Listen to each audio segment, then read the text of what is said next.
అయినటువంటి పౌలు రోమా సంఘానికి సాక్ష్యం ఇస్తూ అంటాడు, నేను ఎంతో దౌర్భాగ్యుడనై ఉన్నా.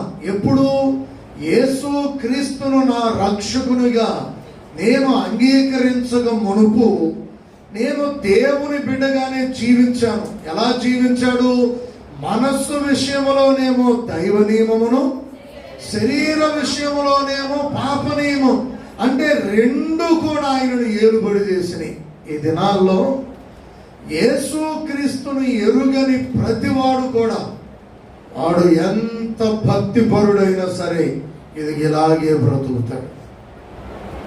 ఎలా? మనస్సు విషయంలో దైవ నియమమును, శరీర విషయంలో పాప నియమం. ఈ రెండు రకాల జీవితం ఉంటుంది. మీరు చూడండి, రెండు రకాల జీవితం గలవారు ఎప్పుడూ కూడా ప్రభువుకి ఇష్టలు అవరు. ద్విమనస్కులారా,